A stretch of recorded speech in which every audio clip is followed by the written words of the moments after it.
Magandang araw sa iyo, kaibigan. Ngayon ay ika-28 sa buwan ng Hunyo, 2020.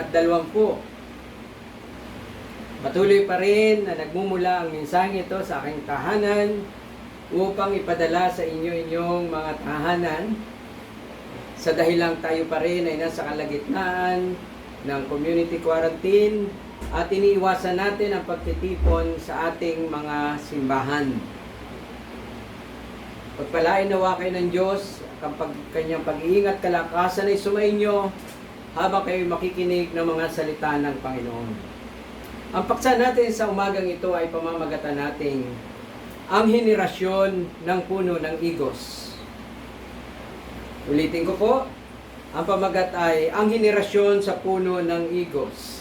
Sinasabi sa Mateo 24, sa talatang 32 hanggang 34 ang mga ganitong kataga. Unawain ninyo ang aral mula sa puno ng igos. Kapag nanariwa at nagdadahon ang mga sanga nito, alam ninyong malapit na ang tag-araw. Gayon din naman, kapag nakita ninyo ang lahat ng ito, malalaman ninyo na malapit na ang panahon ng pagparito niya. Magsisimula na. Tandaan ninyo, magaganap ang lahat ng ito bago mamatay ang mga taong nabubuhay ngayon. In other words, this generation will certainly not pass away until all these things have happened.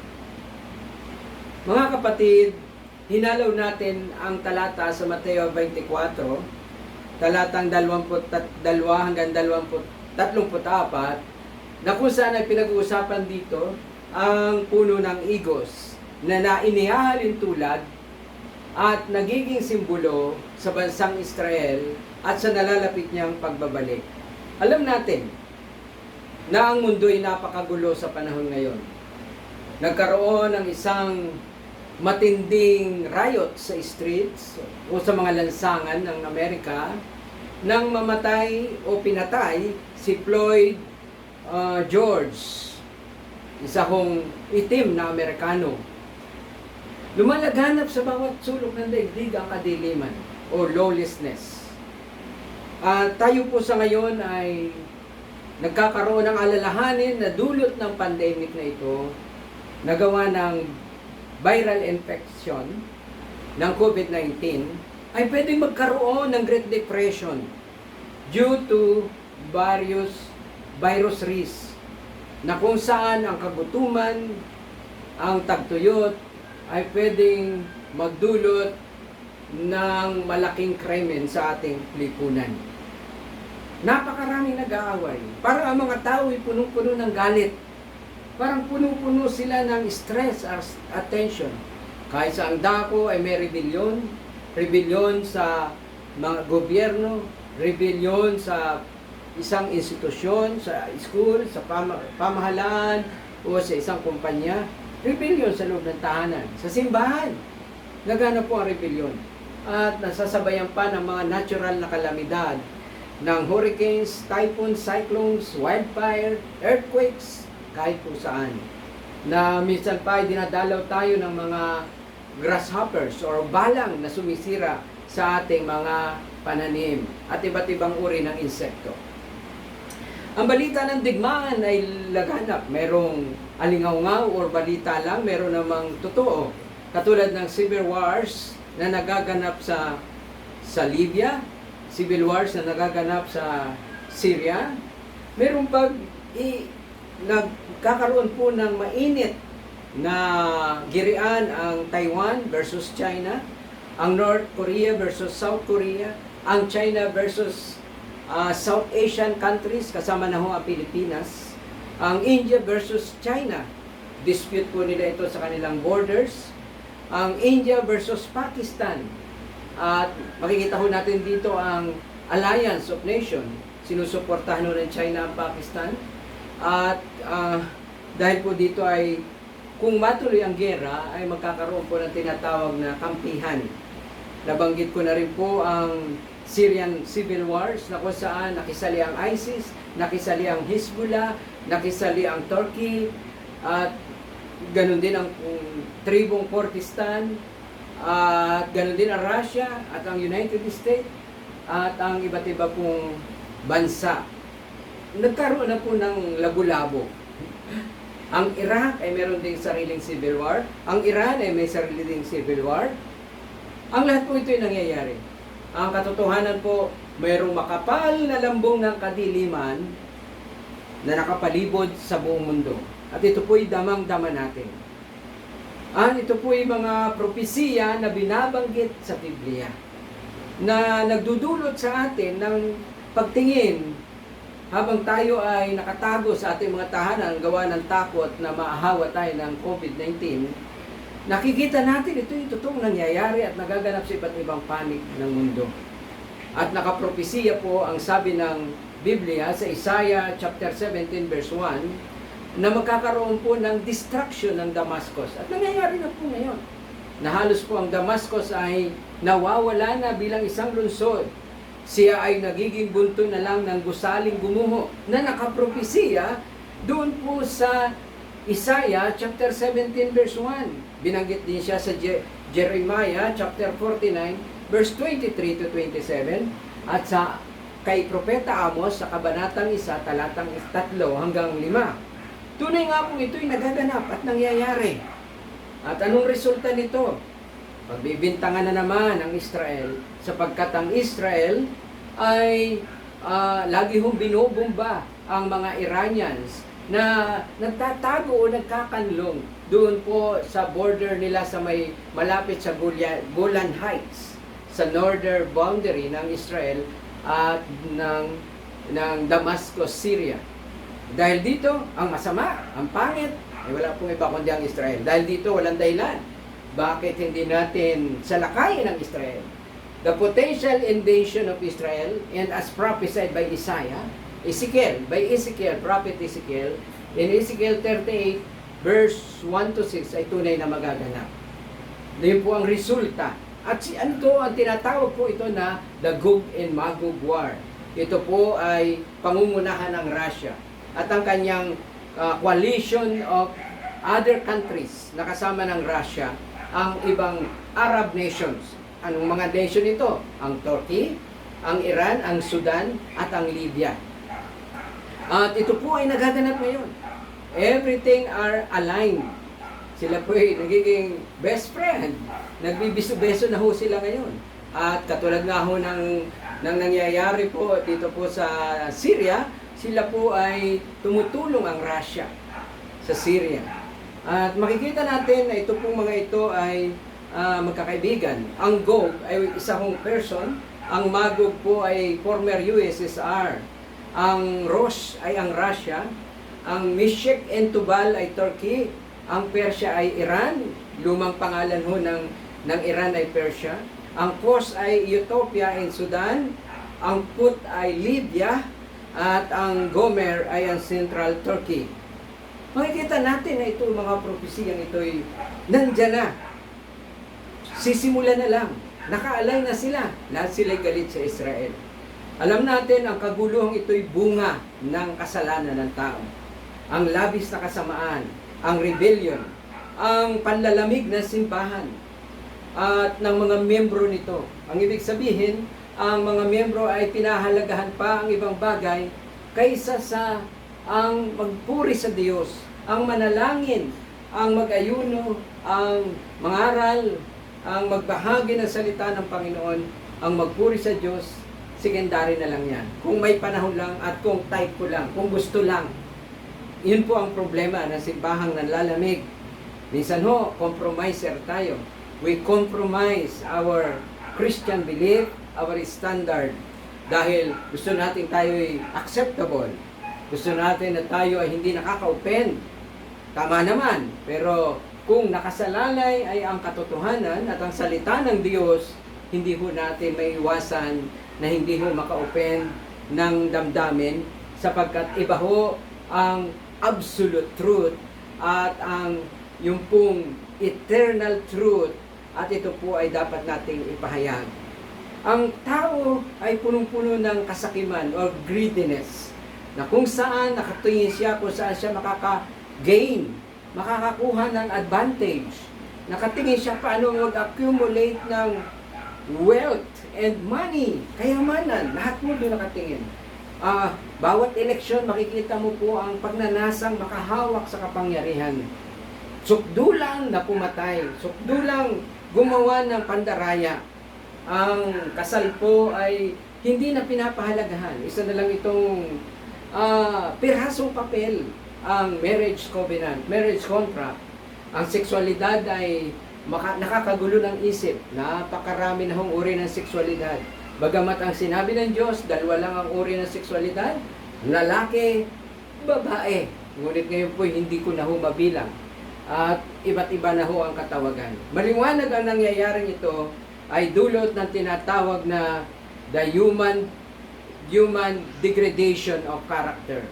Yan po ang dahilan. Kaya ang Diyos po ay sa kanyang kahabagan, kinakailangan niyang mag-implement ng tinatawag na katarungan.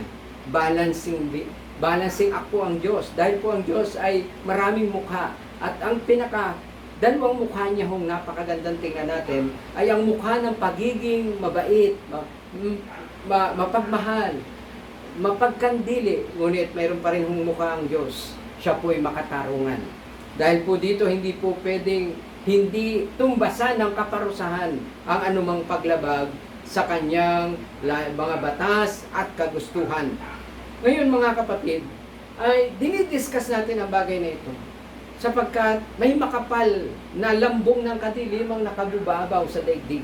Ito po'y bumabalot sa atin ngayon sapagkat nasa huling panahon tayo ay ang nag-i-intensify na po ang ngit-ngit ng kaaway. Kaya ibinubuhos na po niya ang kanyang galit dito sa mundo. Kaya kapatid, mga kaibigan, nagaganap ang ganitong bagay.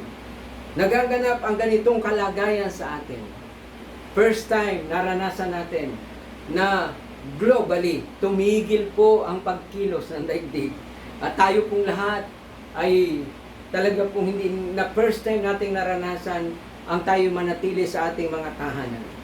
Mga kapatid, at ito po ang nais ko pong ipakita sa inyo sa umagang ito na tayo po ay dapat na tumingin hindi lamang dito sa panlupang mundong ito, sa mundong ito na ating ginagalawan.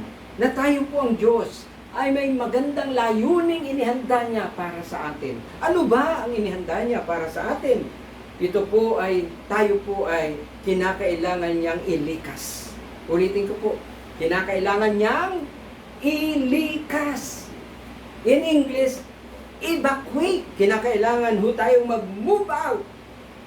Meaning, we need to be removed from a place of danger to a safer place.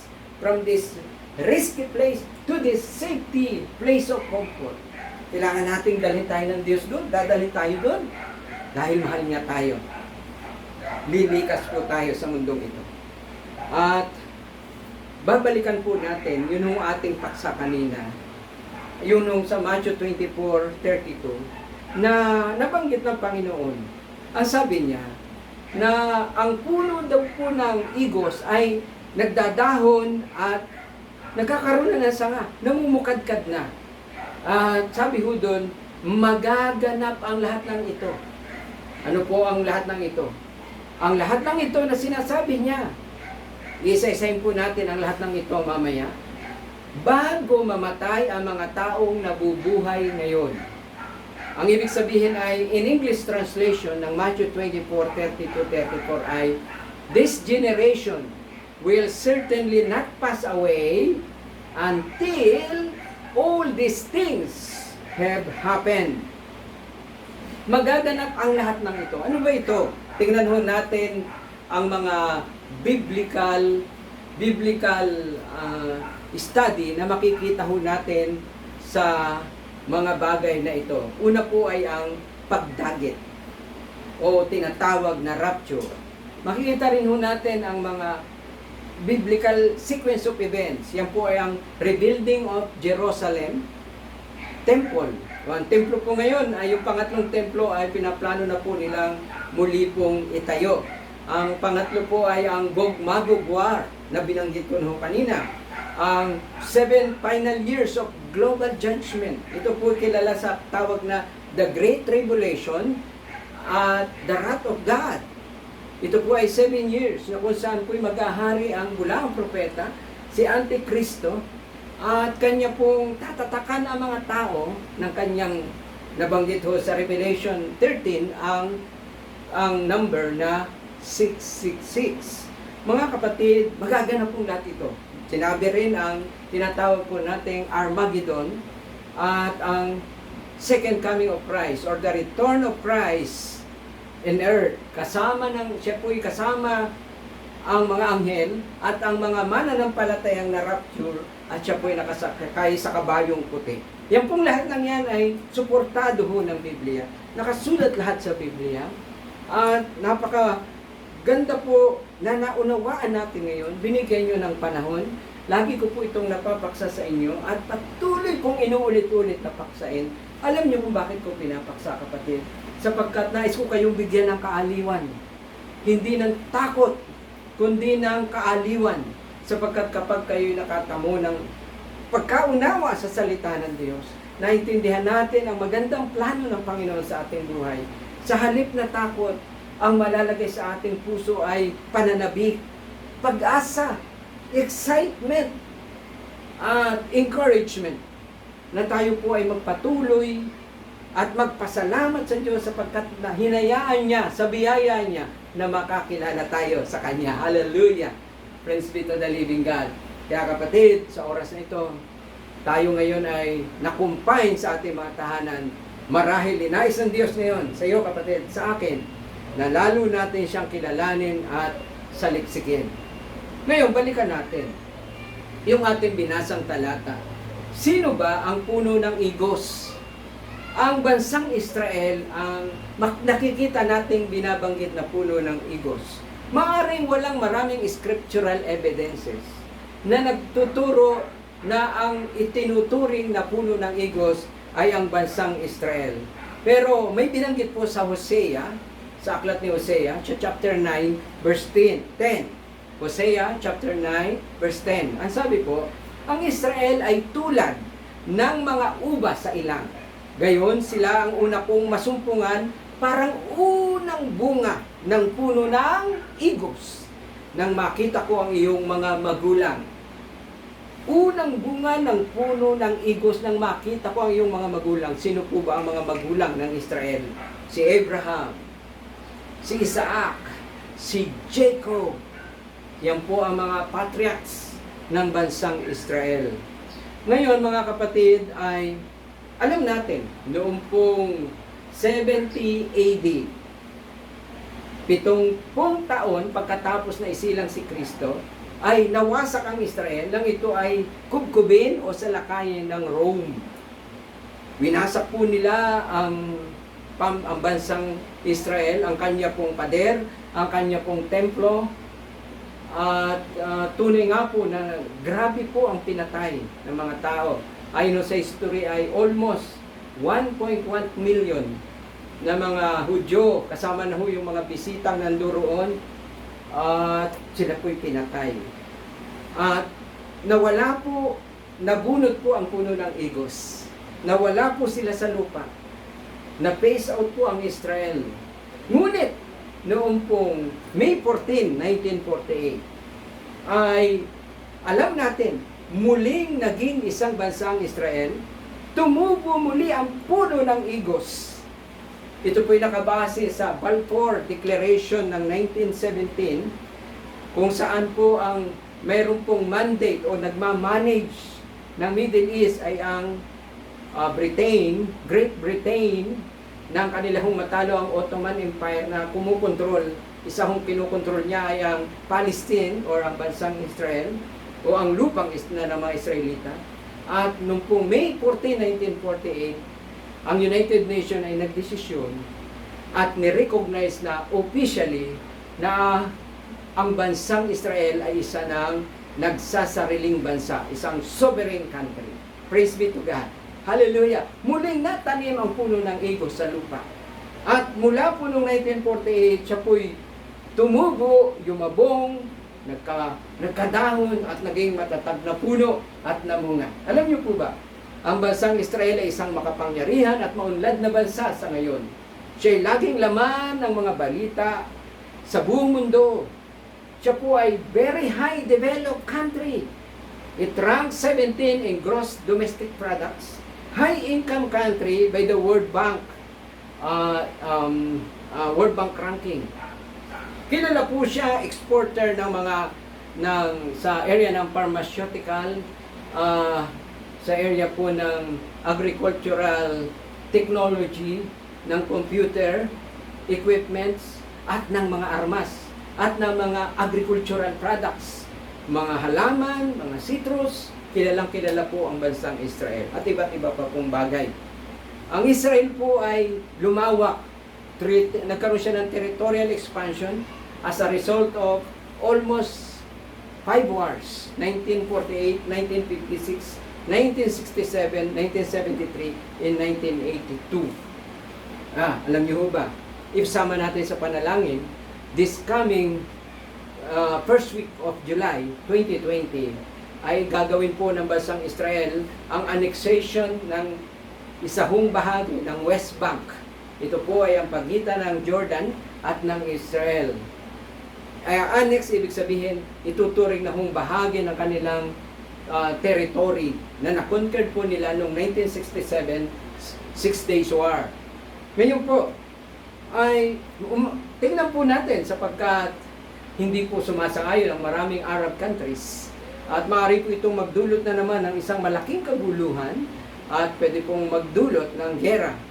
At alam natin na laging galit na galit ang Iran sa bansang Israel.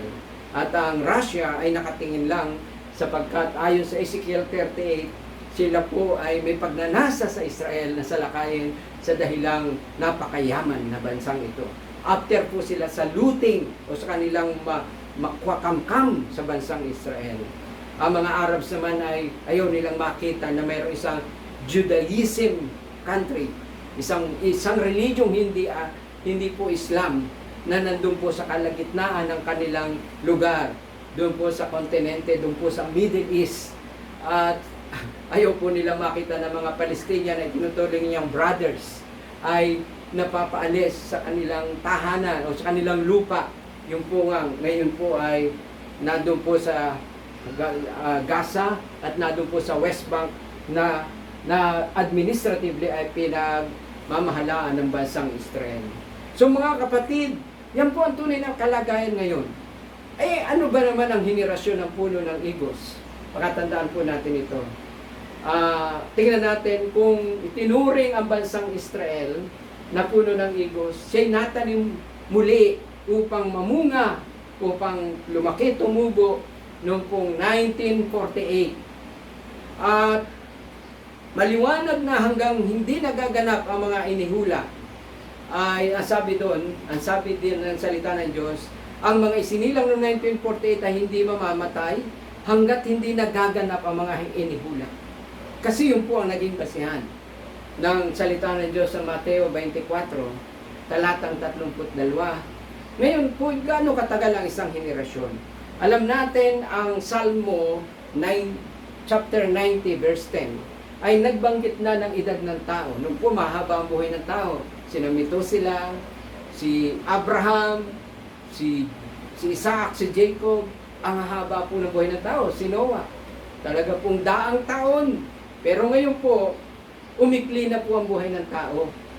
Ito na lang po ang buhay ng tao. Ayon sa sulat ni David, sa Psalm 90 verse 10, sabi niya, buhay namin umaabot ng 70 taong singkat. Sino dito ang mga 70 na? Malapit na, ulampas na. Yung iba naman ay minsan umaabot ng 80, 80, kung malakas. Ngayon po, yan pala ang buhay ng tao. Yan pala ang ating mortality rates na itinakda ng Diyos sa atin. Depende ho yan kung saan bansa ka nakatira. Sa mga, alam ko pong mahaba ang buhay ay mga taga-Japan. Ngayon po ay 70 at kung biyaya ng Diyos, 80. So atin na lang pong iakma na yung henerasyon na yun ay 80 habang nabubuhay siya. So kung atin pong titingnan, yung buhay nating ito'y sakbibi ng dusa at hirap, pumapanaw pagkatapos dito sa isang maliwanag. Di ho ba naman, pagsilang natin, umiiyak tayo, hindi ngumingiti. Pagsilang natin, alam natin, namumroblema na ang ating mga parents, at kung anong ating dudo sa atin nagatas. Paano tayo padadamitin? Paano tayo palalakihin? Paano tayo pag-aaralin? At tayo rin naman habang lumalaki, kinakailangan nating magsikap, kinakailangan nating paghirapan ang ating kakainin, kinakailangan nating lumaban sa mga hamon ng mundong ito. Ngunit, nandyan ang Diyos, binibigyan tayo ng lakas, ng kakayahan, ng katalinuhan para mabuhay. Pero tanggapin natin, tama ang Psalm 90 verse 10, na ang buhay na ito'y puno ng pagdurusa at hirap. At tayo rin po ay pumapanaw. Kaya nga pumapanaw, yung 80 ang itinakdang haba ng buhay natin. So kung atin pong kukwentahin, magkwenta po tayo, 1948 plus 80 years, ilan po? 1948, magkatapos po ng gera, ang 1948, World War II.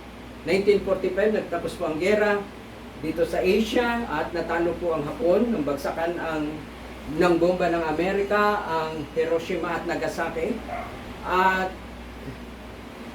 yung pong 1948, 3 years after the end of war, naging bansang Israel, ang bansang Israel ay na-recognize na isang bansa. Magdagdag po tayo ng 80 taon. Ilan po?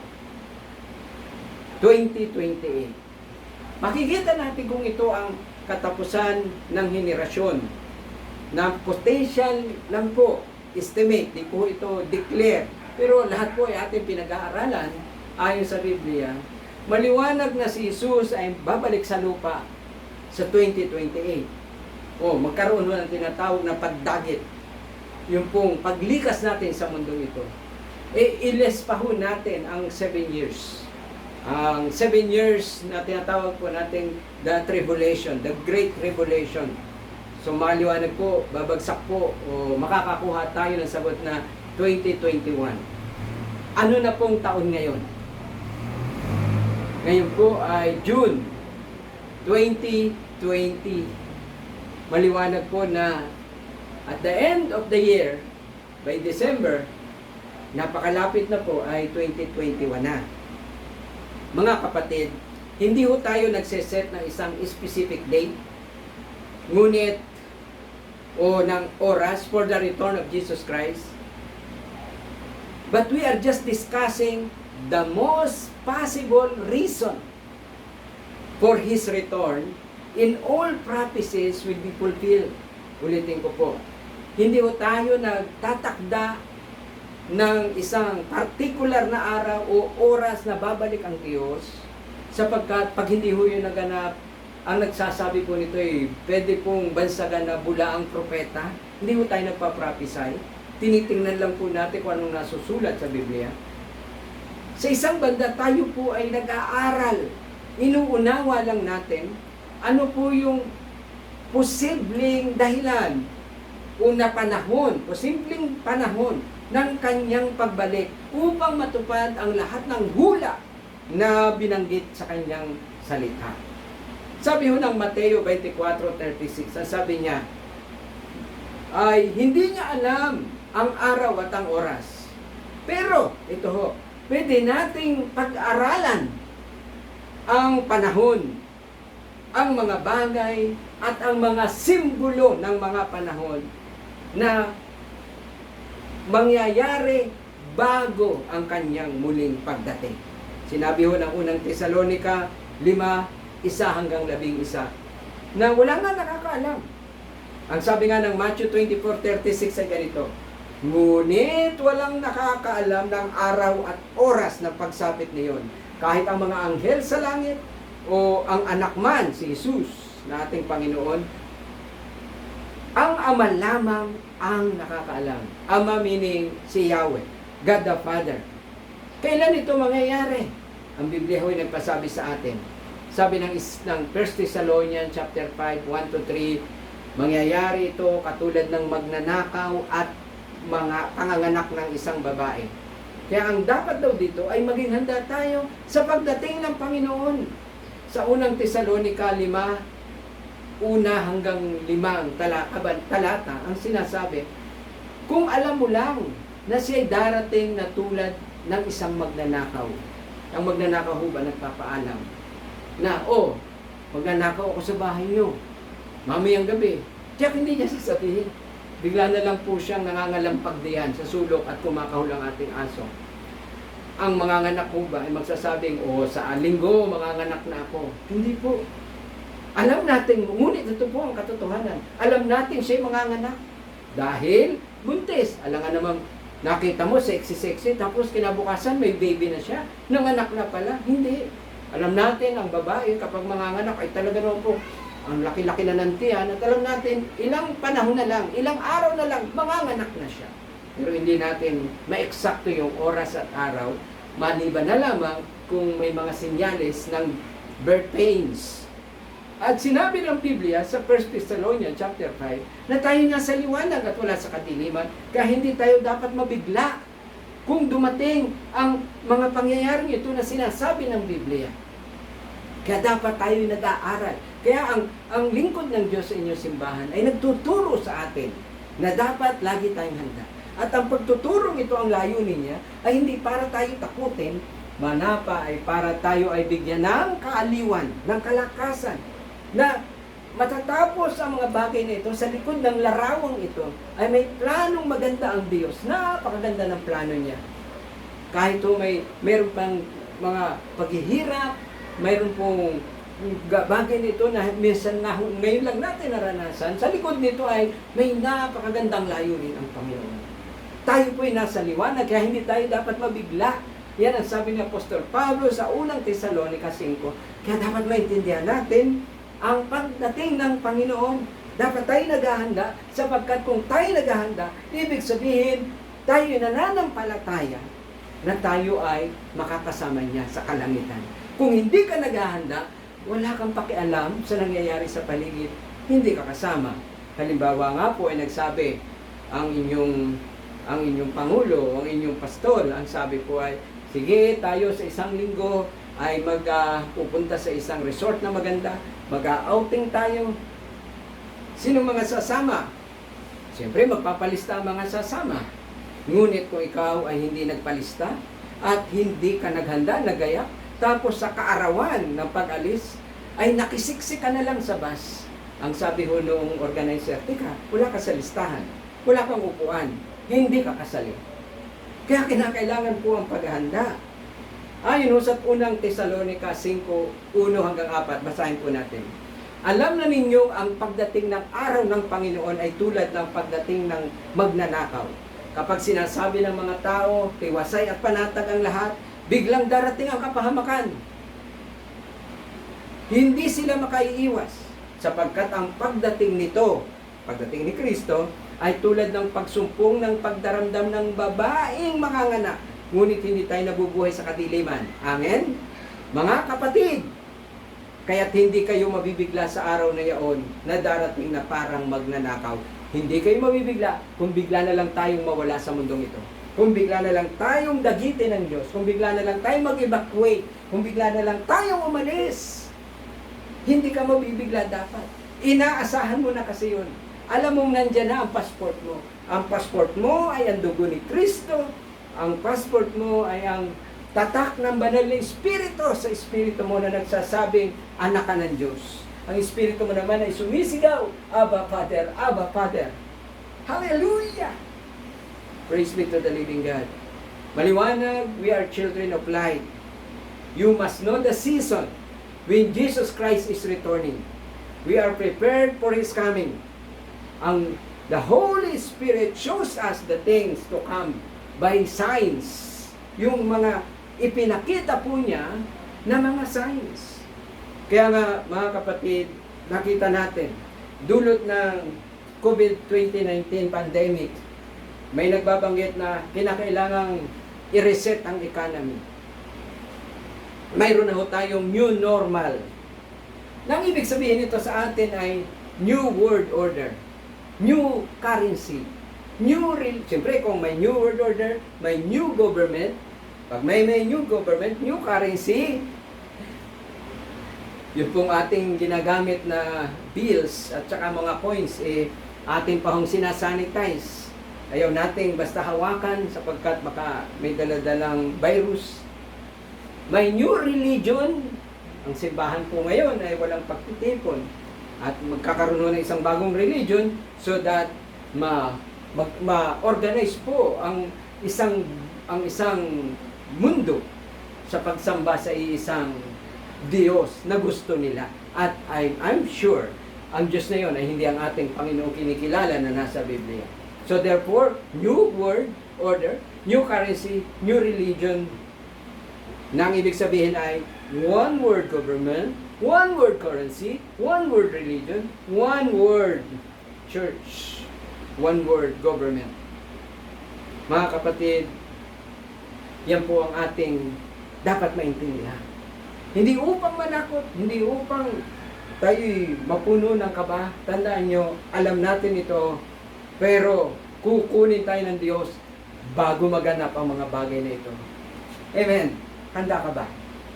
Dapat inaasahan mo ito, kapatid. Sapagkat kung hindi, nakakahabag ang mga taong may iwan. Kung siya'y maiwan sa pagdagit ng Panginoon. Sa bawat lugar ay laganap po ang church persecution at siya po'y nagaganap na sa atin. Pinag-uusapan na rin po ang vaccine. At marami ang nagsasabi na ito'y mark of the beast or 666 na nakalagay po doon po sa Revelation chapter 13. Huwag po natin masyadong kadiinan na ito na po ang tatak sapagkat iniiwasan din po natin mag-declare ng mga bagay na hindi naman natin proven. Lahat po yan ay tinatawag lang po nating conspiracy theory. Hindi pa po siya subok o tested. Baka naman po ang vaccine yan ay tunay nga po na ginawa lamang para sa ating proteksyon sa mga virus. Katulad ho ng mga vaccine na ngayon po itinuturok na sa atin mula pa sa ating pagkabata. Baka ganun man, ito'y nagpapakita na pwedeng maganap sa buong mundo kung kailangan na tayo'y tatakan ayon sa plano ng demonyo na matatakan ang tao sa noo at sa kanyang palad o sa kanya pong kamay. At humanda rin po tayo sa aray, hindi pala tayo at wala na tayo dito. Humanda rin po tayo sa pagtingin lamang sa mga senyales na darating ang isang bulaang Misaya na siyang tinatawag na si Antikristo at isang hindi ho totoo, huwad na manliligtas. Darating siya sa panahon na ang mundo ay in chaos at ang mundo ay litong-lito dahil sa pestilence, dahil sa wars, dahil sa virus na ito, dahil sa kagutuman, dahil sa gera at iba't ibang calamities. Darating si Antikristo at magsasabing, ako ang solusyon sa mga suliranin. I am the man of peace. Kaya lang sumunod kayo sa akin at pagdating po ng panahon ay ipapahayag niya na kung sino siya. Papasok siya sa naitayong templo ng third temple in Jerusalem at sasabihin niyang, ako ang inyong sambahin, ako ang tunay na Diyos. Mga kapatid, pinag-uusapan natin ito upang makita natin ang mga signs. Ang signs na ito ay hindi po signs para sa pagdagit sa atin. Ngunit ito po ang basihan kung malapit nang maganap ang bagay na yon. Ang mga signs na ito na pinag-uusapan natin ay natutungkol sa tribulation na hindi natin mararanasan. Bakit natin pinag-uusapan? Sapagkat wala pong signs ang rapture of the church. Ngunit, para pong ganito, ang December 30 po ba, kaarawan ni Jose Rizal ay may mga signs? Di po ba wala? Pero ano po ang may signs? Na alam mo, malapit na ang December 30. Alam niyo po kung ano? Ito yung pong January 1. Yung December, yung paghiwalay ng taon, December 31 ng gabi at January 1. Alam mo, New Year. So, may paghahanda po ba yun? Alam na natin. Yung iba po'y nag-iimbak na ng mga paputok. Yung iba po'y namamalengke na. Naghahanda na para sa Noche Buena ng pamilya. Kasi New Year. Pero alam natin, kapag December 31, Isang araw bago maganap ang araw na yon ay December 30, ang tawag po doon ay Rizal Day. Yung pong Rizal Day, yung po ang rapture of the church. Yun naman pong January 1, yan po ang tribulation. Yan doon ang mga signs. Kaya, para maintindihan mo kung malapit na ang Rizal Day, edi pagtingnan mo na lang po yung New Year. Para naman malaman mo kung malapit na ang rapture of the church, edi tingnan mo yung mga signs ng tribulations. At ano ang solusyon ng Diyos? Inuulit ko po, kinakailangan na tayo i-move out niya. We need to remove from this place, dangerous place, safer place. Hallelujah. Saan ba yung safer place na yan? Ang safer place na yan, mga kapatid, ay binanggit ng Panginoon sa John chapter 14, verse 1 to 3. Ito po sinasabi, paruroon ako upang ipaghanda ko kayo ng matitirhan. Kapag naroon na ako at naipaghanda ko na kayo ng matitirhan, babalik ako at isasama ko kayo sa kinaroroonan ko. Praise God! Gusto niyo ba sa mansion na inihanda ng Diyos sa atin? Ang sabi niya, ipaghahanda ko kayo. Ang tanong, naghahanda ka ba naman papunta doon? Naghahanda ka? Naghahanda ka ba? Yan po ang tanong. Dapat po tayo ay maghanda. Kung ikaw po'y makatanggap ng imbitasyon, papunta ho tayo sa Okada Hotel. O di kayo sa Soler Hotel. Ano pong iyong unang gagawin? Siyempre, tuwan-tuwa ka. Ano pong gagawin? Di ba maghahanda ka? Para pumunta doon. Maganda yun, hotel. Hindi para magsugal, magkasino, kundi ma-enjoy mo yung hotel. May masarap pong mga restaurant doon. Libre lahat. Kaya nga may invitation ka. Paparoon ka dahil, at nakahanda ka, dahil mayroong naghanda na para sa iyo doon. Ipapakita mo lang ang iyong invitation at masaya na lahat. Enjoy life. Sa langit na inihanda ng Panginoon. Inihanda na po niya. Namatay siya sa cross para sa atin. Iniligtas niya tayo. Tinubos niya tayo ng kanyang banal na dugo. Ang kailangan lamang ay tanggapin mo si Kristo. Tanggapin mo ang kaligtasang inihanda niya. At makakapunta ka na dun sa mansion na inihanda niya para sa atin. Handa ka na ba? Paano ba naman tayo pupunta doon? Sagutin niyo po yung tanong na yun, handa ka na ba? Kung masasabi mo, tinanggap mo na si Kristo sa iyong puso, nagsisika sa iyong kasalanan, handa ka na ba? Pero paano tayo pupunta doon? Ang sabi ng unang Korinto 15, talatang 51 hanggang 53, ganito po sabi, lahat tayo babaguhin. Babaguhin daw po sa isang kisap mata. Twinkling of an eye. Sa isang sandali. Ganun mo kaya kabilis yun? Kisap mata ang bilis. Hindi ko masukat. Sa malakas na utos, sa tinig ng arkanghel, sa tunog ng trumpeta ng Diyos, bababa ang Panginoon mula sa langit. Bubuhayin ang mga namatay na mananampalataya at ang mga buhay ay titipunin sa ulap. Wow!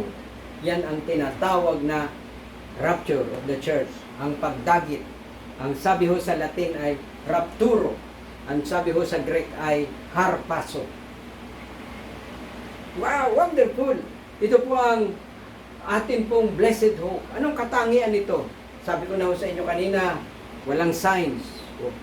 Dahil katulad ho ng December 30, kapanganakan ng ating pambansang bayani Jose Rizal, wala namang sign. Tahimik lang po ito. At ang makakasama ho dito ay mga mananampalataya. Tawagin na po natin, born again Christian. Mga Hudyo na born again. Or Hintil na born again. Sapagkat walang pangalang ibinigay sa silong ng langit na sukat natin ikaligtas, kundi ang pangalang Jesus. Amen? So dapat mananambahan ka sa Panginoong Jesus. Ito po'y isang activity ng simbahan. Hallelujah. Na inihanda ng Diyos para po kunin ang babaeng mapapangasawa niya. Ang babaeng mapapangasawa ng Panginoon ay ang simbahan, na kung saan tayo kabilang. Amen? Praise God.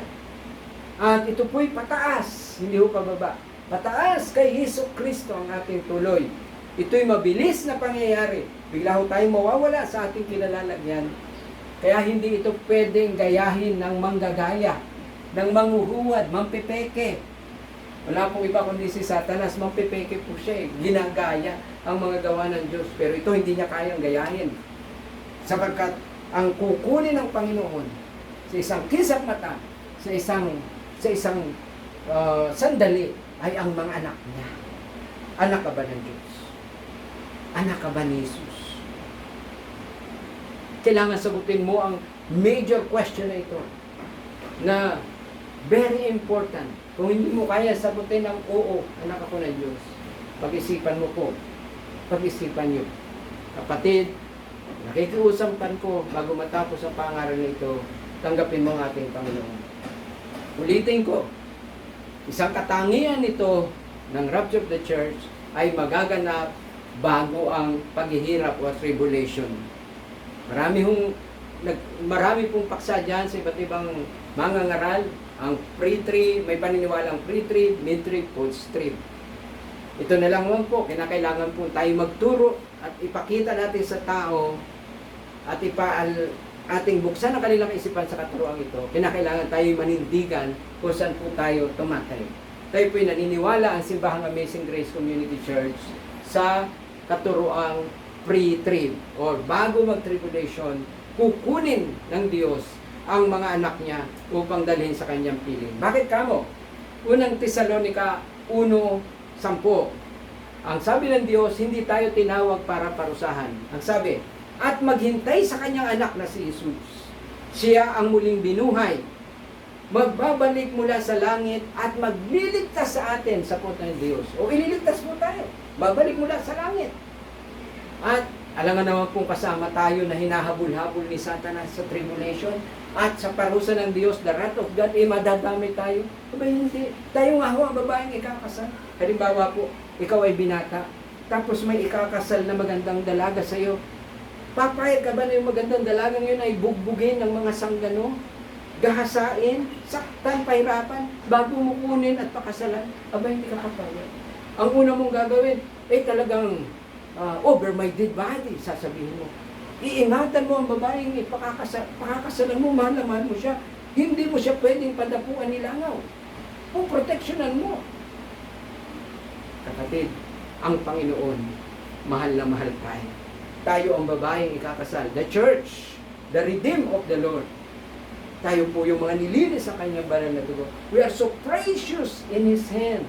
Hindi niya tayo papayag na tayo po hinahabol-habol ni Satanas at tinatatakan ng 666. At pinuputulan ng leeg kapag hindi nagpatatak. Hindi po. Kaya, ang sabi ng Biblia, hindi tayo tinawag para parusahan. 1 Thessalonians chapter 1:10. 1 Thessalonians chapter 5, verse 9. Ang sabi, tinawag tayo ng Diyos, hindi upang parusahan, kundi upang iligtas sa pamamagitan ng ating Panginoong Hesus Kristo. Not to condemn. Hallelujah.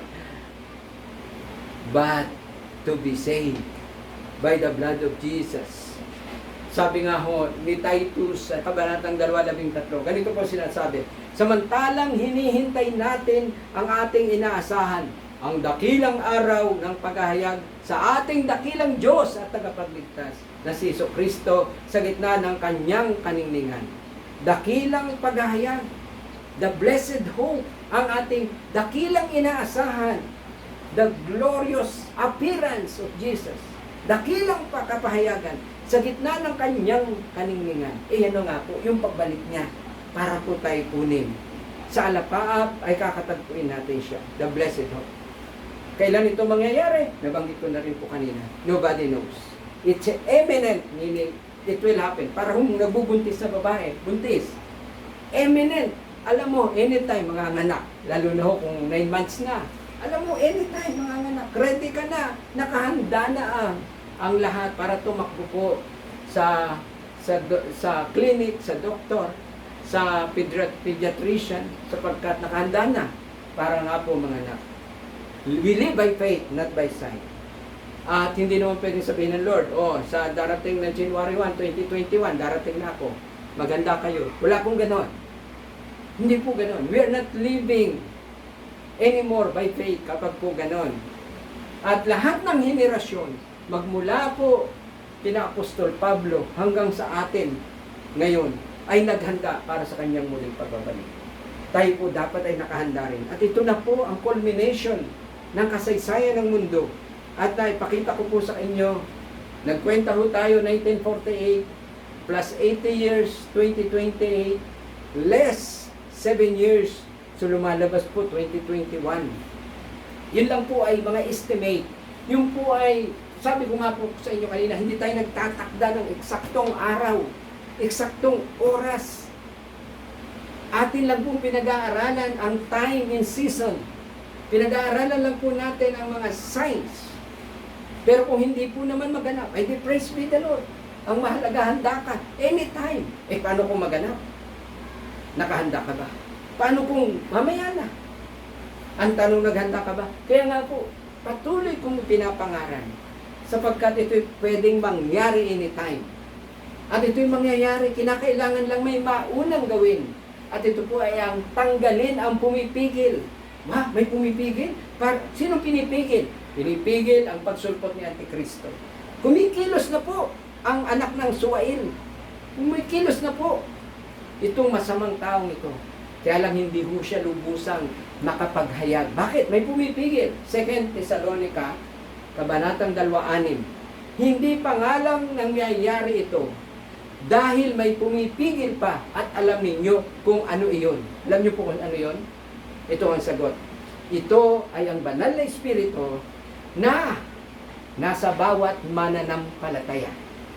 Ibig sabihin, ang bawat mananampalataya, born again believers, ikaw, ako, na kumilala kay Kristo, ay puspos ng banal na espiritu. At dahil dito, hindi makakilos ang demonyo. Isipin niyo po kung walang Kristiyano sa mundo ito. Laganap ang kasamaan.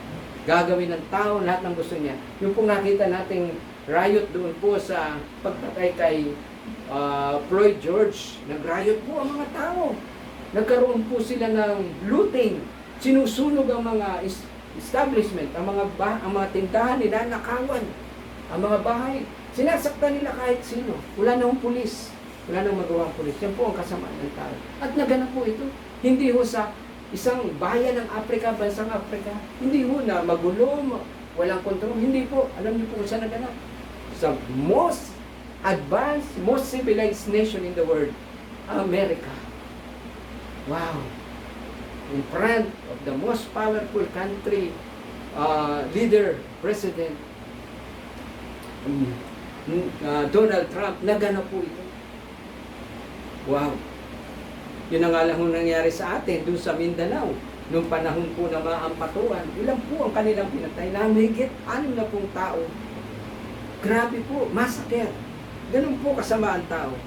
Ngunit pinipigil pa ho ang pagkilos ng masama ni Antichrist. Pinipigil pa ho siya ng banal na espiritu.